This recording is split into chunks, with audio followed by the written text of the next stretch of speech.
Hi everybody, today this is the note about scalar multiplication of vectors. So a scalar has a magnitude but no direction. So any real number, a scalar, can be multiplied by a vector to change that vector in a certain way. So let's take a look at this example from the textbook. So this is from page 293 if you want to look at it, or just look at this. Okay, so if we have this vector v, and it represents an airplane heading due north at 1,000 kilometers an hour, draw the vectors negative v, half v, and negative half v, and interpret. Okay, so this is saying that 1 centimeter is equal to 250 kilometers per hour. So this, if you measure it, should be exactly 4 centimeters to represent the 1,000 kilometer per hour speed. And notice that it's going directly up to represent north. So here's our vector v. So notice that we're multiplying it by technically -1, even though we've talked about this as being the opposite vector. So this would interpret the plane going at the same speed, 1,000 kilometers per hour, but going due south, the opposite direction. However, multiplying the vector by -1/2 v means that it's going negative, which means in the opposite direction. But the vector is half as long. So therefore the speed is half as fast. So it is now 500 kilometers per hour. Similarly, for 1/2 v, 500 kilometers an hour, but now the direction is going in the same way as our original vector. So it's going north at 500 kilometers per hour. So that is just a little bit of an intro into what scalar multiplication is. So a scalar, like I said, has magnitude but no direction. It means any real number, and that's the example I just did. So if we have a vector k times the vector a, where k is a scalar and then a is a non-zero vector, okay, we have two options. Either k is positive or k is negative. We'll talk about what happens when k is 0 in a moment. So if k is greater than 0, then the vector k times a, or ka, is in the same direction as a with a magnitude of k times the magnitude of a. So for example here, if this is our vector a, and this is a vector k times a, what has to be true about k? Well, notice that this vector is shorter than a, so this would be the case if k is between 0 and 1, because it is shorter, so it has to be multiplied by a fraction less than 1 in order to make it shorter. Notice that this vector, sorry, didn't mean to write that there, I meant to write ka. This time, k has to be greater than 1, because notice that this is longer than our original vector a. This one is shorter than a. Okay, and now if k is negative, so here we have our a again, then ka is in the opposite direction and has a magnitude of whatever the magnitude of k is times whatever the magnitude of a is. So notice that this vector is in the opposite direction. So in this case, but it's shorter, so k here has to be between -1 and 0 because it's shorter and in the exact opposite direction.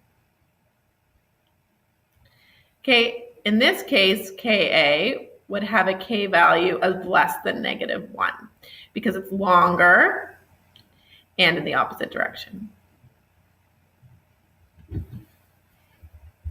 Okay. So collinear vectors is a new definition for us. So this, when two vectors are parallel, we call them collinear. Okay, so this could be written as a here.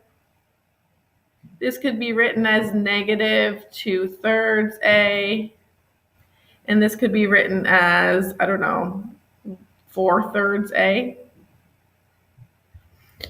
So these vectors are all collinear. So these vectors can all be written as scalar multiples. Okay, so that's what this is basically saying. So I'll read the formal thing and then I'll kind of paraphrase a bit. So two vectors u and v are collinear if and only if it is possible to find non-zero scalar k such that u can be written as equal to kv. So in other words, collinear vectors are scalar multiples. And this can go both ways, right? You can also say if two vectors are scalar multiples, then they have to be collinear. So this if and only if means that this is a two-way statement. So scalar multiple vectors have to be collinear. Collinear vectors have to be scalar multiples.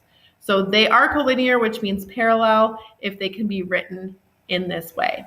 Now note, if any vector A is multiplied by the scalar 0, the result is the 0 vector, not just 0 the scalar. That's because if you have a vector and it's multiplied by a scalar, your result is always a vector. So you have to make sure that you actually identify it as the 0 vector, not the scalar 0. So this leads us into the concept of a unit vector. So a unit vector is a vector that's in the same direction as your original vector, but has a length of exactly 1. It's always exactly 1 unit long. And this will become very important later on in some of our linear algebra work. I was going to say geography. We're not doing that. Anyways, so the unit vector is a vector of length 1. So if we have a non-zero vector x, to get the unit vector, you have to multiply it by the scalar 1 over the magnitude of x. Think about it. That's because if a vector is 10 long, you need to multiply it by 1/10 to get it to be 1 long. Okay, if a vector is 100 long, you need to multiply it by 1 over 100 so that it's only 1 unit long.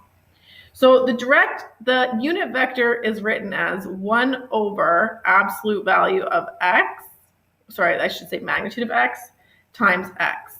So notice that this part is scalar and this part is the vector. So this is a scalar, this is the vector. For example, okay, if the magnitude of our vector was 3, then 1/3 x is the unit vector, okay? Because it's in the same direction. It's collinear, right? Because it's a scalar multiple, but now it's only 1 long, okay? I'm saying now magnitude is 1. Okay, so that's what we're aiming for. All right, so that's the major concepts behind today. Now we're going to go ahead and do 3 different examples. So example 1 starts with x and y that are unit vectors, which means they have a magnitude of 1 and they make an angle of 30 degrees with each other. So sketch the resultant x plus y. So we can draw, so these are both the same length. So here we can draw an x and here we can draw, a y, and they are 30 degrees, okay? We assume always when we see that they're placed tail to tail.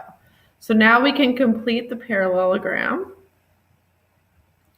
and draw the resultant here. So that there is x plus y. Okay? So now they want us to actually calculate what is 2x minus y. So 2x, I'm going to draw it up here. So it's twice as long as x, so that's too long. And then minus y, so I'm going to put it, here's a negative y. Okay, and then I'm going to complete the triangle to do this addition. So our resultant vector is right here. So that is 2x minus y. Okay, so how do we find this? Well, imagine if this was 30 degrees here where y was, then using the z pattern, this is 30 degrees right here. So the magnitude of 2x minus y, we can use the cosine law. Okay, so we can put a long square root. So the magnitude of this 2x is 2 because it was a unit vector that's been multiplied by 2. So that magnitude is 2 squared. This is a unit vector, and so its magnitude is 1. Okay? And then we can multiply that by 2 times 2, 1 cos of 30 degrees. Okay, so we can do this and we get about 1.24 as an estimate for the magnitude of 2x minus y. Okay, now what about the direction of 2x minus y? So that is this theta here is what they want us to find. Okay, we're going to find it relative to 2x.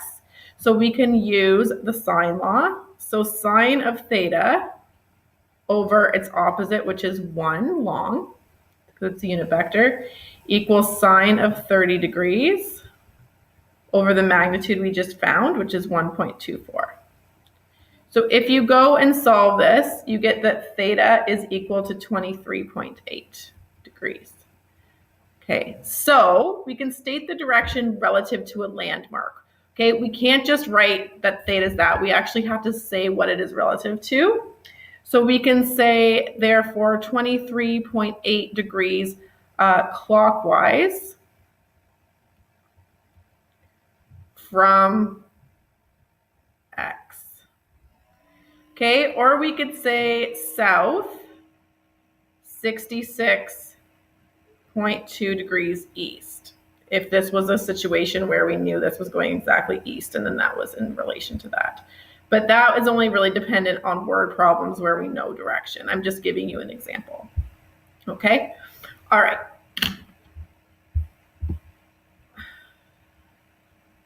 So now let's do more of like a contextual question. So an airplane, okay, we're gonna do our compass rosy thing here. So basically this is, we know this is north, east, south, and west, okay?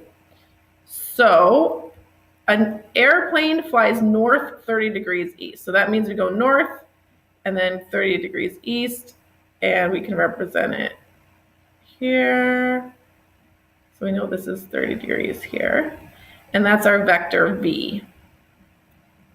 Okay, so if you want to go 1 centimeter per kilometer, you can make sure that this is 2.4 long if you want to be specific. Okay, so notice that the magnitude here then should be 240.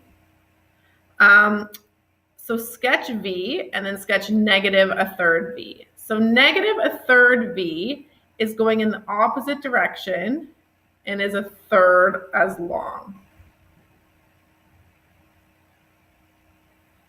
So then this here is 30 degrees. So we can say that negative a third v, its magnitude then is a third of 240. So it is 80 kilometers per hour. So it's going at 80 kilometers per hour, and its direction is south 30 degrees west, because we're going south and then 30 degrees to the west. Okay, one last question for today. So if the magnitude of u is 4 and the magnitude of v is 5 and the angle between them is 120 degrees, determine the unit vectors in the same direction, or the unit vector in the same direction as u plus v. So what this means is that we have, okay, like let's not freak out, this angle is big, but we need to have an obtuse angle. So we're going to have u being 4 long, and then v being 5 long, so even longer, and it's at an angle of 120, so I have to go at this direction. And then this angle here is 120. Okay, and they're saying that they want us to determine the unit vector in the same direction as u plus v.